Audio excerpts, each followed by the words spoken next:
Bienvenue dans Voyage au bout de la nuit, voyageuse, voyageurs. Je continue la lecture de Par-delà bien et mal. Nous sommes en pleine philosophie, en pleine réflexion. Réflexion nocturne, certes, ou matinale, mais pourquoi pas, ça fait pas de mal, un peu de philosophie. Et j'en étais au chapitre « Nous les savants ». Bien sûr, Par-delà bien et mal de Friedrich Nietzsche. Je continue, on est en pleine définition en fait, de ce que c'est que la morale savante aussi, de la différence entre les savants et les philosophes. La science et la philosophie ont toujours été en guerre, alors qu'en fait c'est à peu près le même système. Mais bref, Nietzsche sait mieux le dire que moi. Tantôt, c'était le daltonisme de l'utilitariste qui ne voit dans la philosophie qu'une succession de systèmes réfutés et un gaspillage qui ne profite à personne.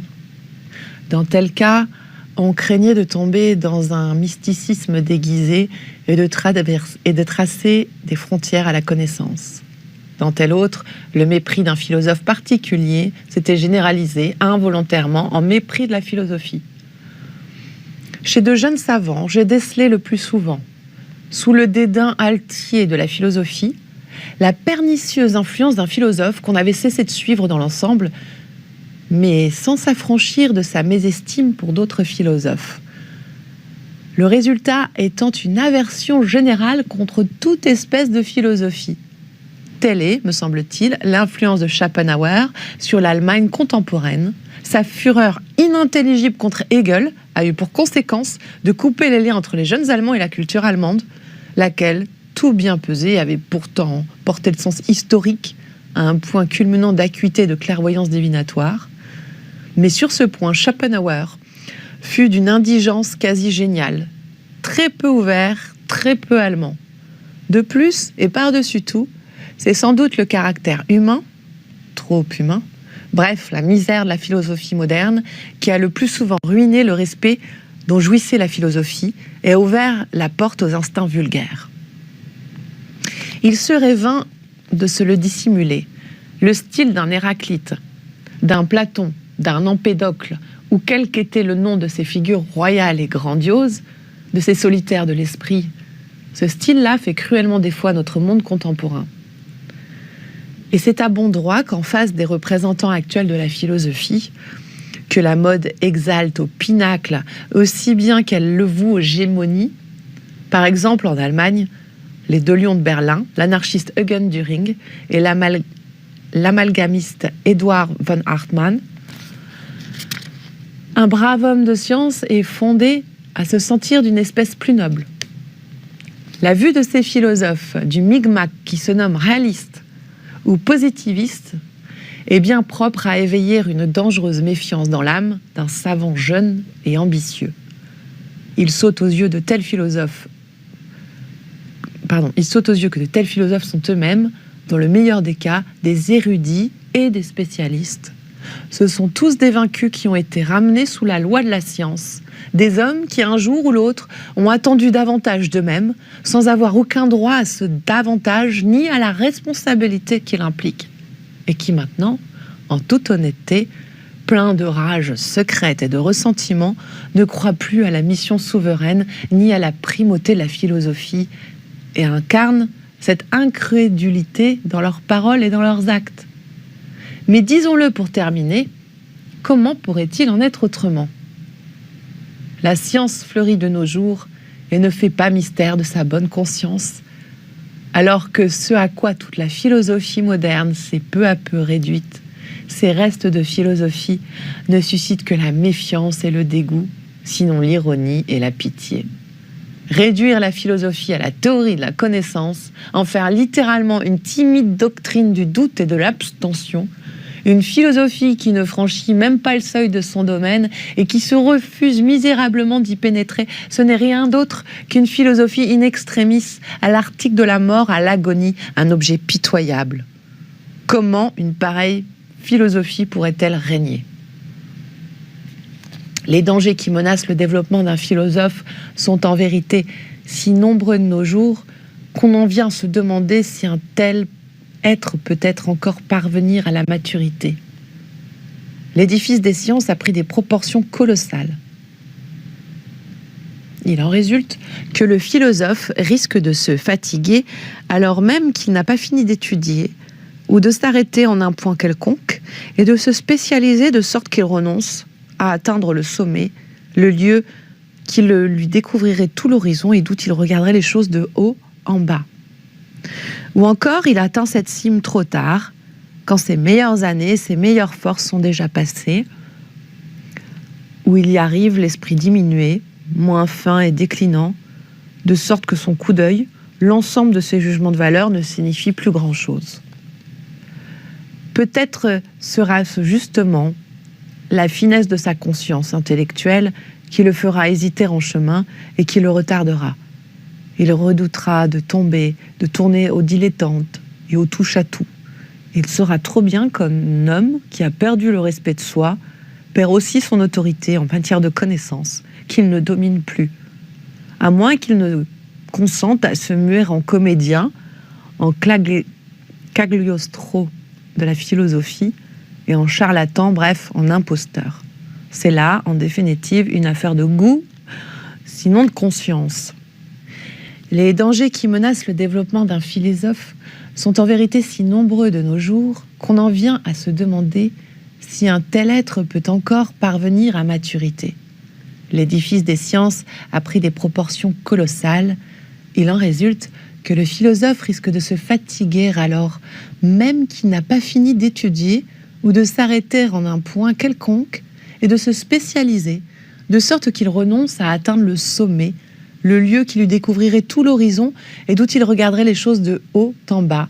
Ou encore, il a atteint cette cime trop tard, quand ses meilleures années et ses meilleures forces sont déjà passées, où il y arrive l'esprit diminué, moins fin et déclinant, de sorte que son coup d'œil, l'ensemble de ses jugements de valeur ne signifie plus grand-chose.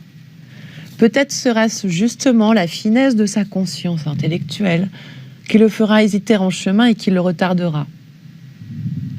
Il redoutera de tourner en dilettante ou au touche-à-tout, et il saura trop bien qu'un homme qui a perdu le respect de soi perd aussi son autorité en matière de connaissance qu'il ne domine plus, à moins qu'il ne se contente à se muer en comédien, en Cagliostro de la philosophie, en charlatan, bref, en imposteur. C'est là en définitive une affaire de goût sinon de conscience.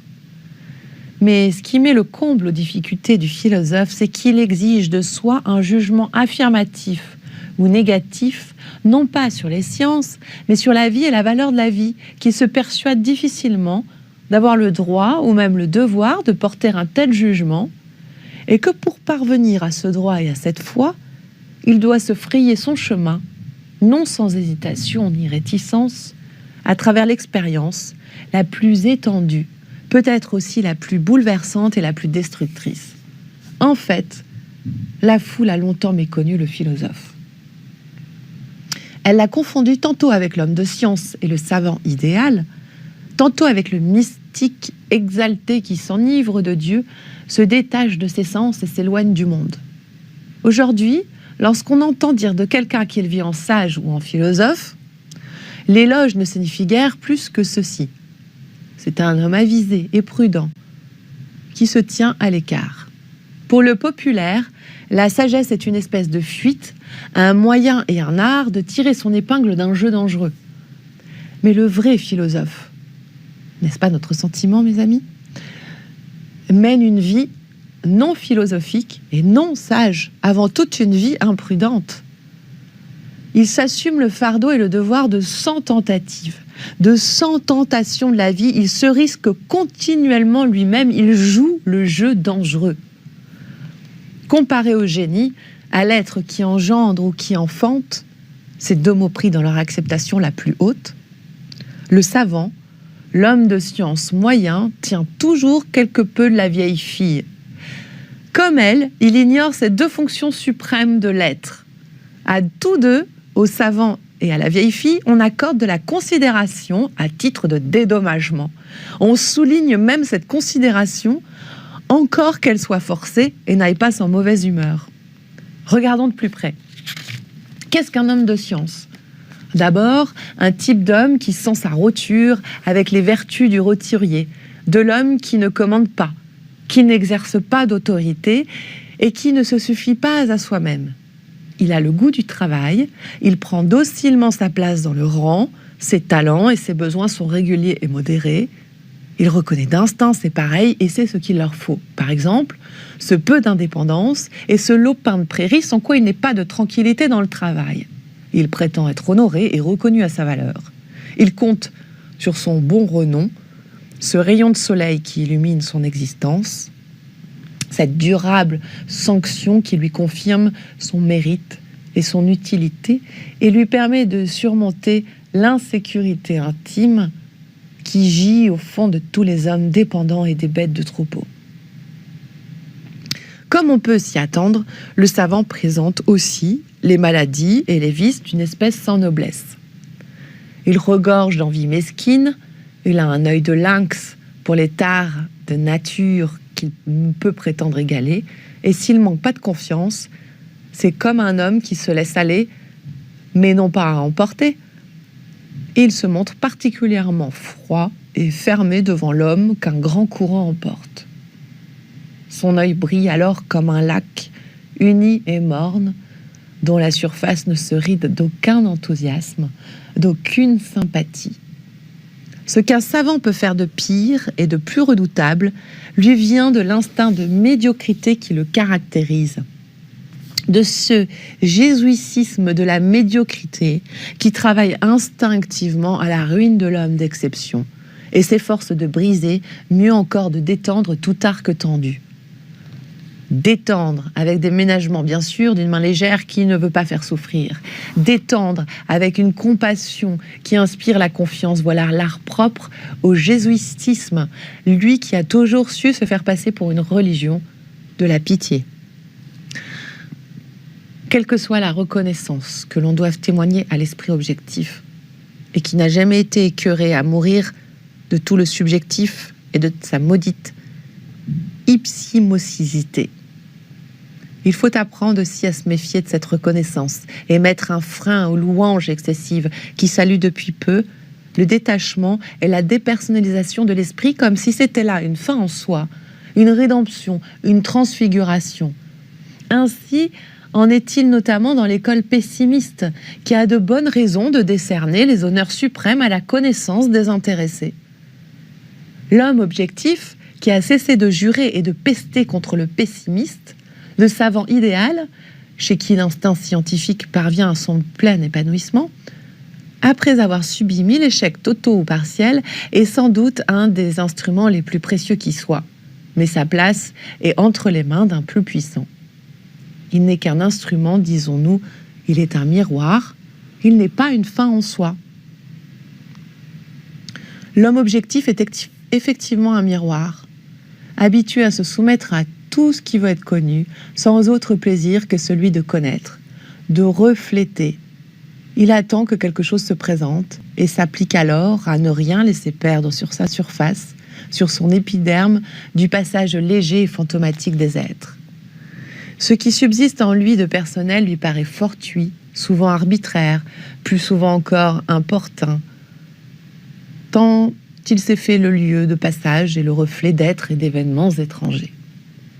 S'il revient à soi-même, c'est non sans effort, et souvent à faux, il erre et se trompe aisément quand il s'agit de ses propres besoins, seul domaine où il manque de finesse et se montre négligent. Peut-être s'inquiète-t-il de sa santé et de la mesquinerie intellectuelle, de l'air confiné qu'il respire dans la société de sa femme et de ses amis. Peut-être manque-t-il de compagnons et de relations sociales, et il se contraint alors à réfléchir à son tourment en vain. Déjà, sa pensée s'élance au-delà et envisage un cas plus général. Le lendemain, il ne sait pas plus que la veille comment il pourrait remédier à son mal. Il est serein, non pas parce qu'il ignore la détresse, mais parce qu'il n'a pas de doigt pour sa détresse, qu'il ne sait pas la manier. Son habitude de faire face à toute chose et à tout événement, l'accueil rayonnant et cordial qu'il réserve à tout ce qui se présente, cette espèce de bienveillance sans arrière-pensée,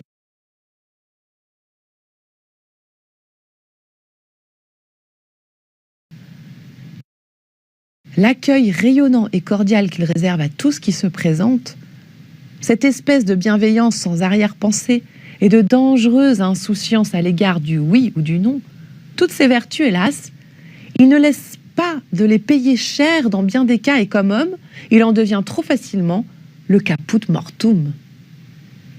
A-t-on de lui de l'amour et de la haine, je veux dire de l'amour et de la haine au sens où l'entendent Dieu, les femmes ou les bêtes. Il fera son possible et il donnera son possible. Mais qu'on ne s'étonne pas si dans ce domaine-là, il se montre faux, mal assuré, inconsistant et faible. Son amour est voulu, sa haine est artificielle, elle ressemble plutôt à un tour de force, à une petite vanité et à une légère exagération. Il n'est lui-même qu'autant qu'il peut être objectif. Chez lui, la nature et le naturel se sont réfugiés dans son totalitarisme serein. Son âme miroir, qui se fait toujours lisse, ne sait plus affirmer, ne sait plus nier. Il ne commande pas, il ne détruit pas non plus. Je ne méprise presque rien, dit-il avec Leibniz. Entendons bien ce presque, et notons-le. Ce n'est pas non plus un modèle à suivre. Il ne précède ni ne suit personne. D'une manière générale, il se place trop à l'écart pour avoir un motif de prendre parti entre le bien et le mal. En le confondant, comme ce fut si longtemps le cas avec le philosophe, le modeleur césarien des âmes, qui réagit violemment en face de la culture, on lui a fait trop d'honneur. Et on a méconnu le trait essentiel de sa nature, qu'il est un instrument, un esclave, le plus éminent de tous les esclaves à coup sûr, mais rien n'en soit, presque rien. L'homme objectif est un précieux instrument de mesure, un chef d'orchestre de miroiterie, fragile et vite terni, qu'il faut ménager et honorer. Mais ce n'est pas une fin, pas une issue ou un essor, pas un homme complémentaire dans lequel le reste de l'existence se légitime, pas un terme, et encore moins un commencement, une naissance, une cause première. Rien de virulent, de puissant et d'autonome qui aspire à dominer. C'est bien plutôt un vase délicat et plastique auquel il faut une forme et un contenu pour se modeler sur eux. C'est d'ordinaire un homme sans forme ni contenu, un individu désintéressé. Rien non plus pour les femmes, par conséquent, soit dit entre parenthèses. Sur ce, c'est le moment pour moi de vous souhaiter une bonne nuit ou une bonne journée. J'espère que cette lecture vous a plu. Merci pour votre soutien. N'hésitez pas à réagir sur les réseaux sociaux. Je vous embrasse très très fort. Ciao, ciao, bonne nuit, belle journée et plein de bonheur.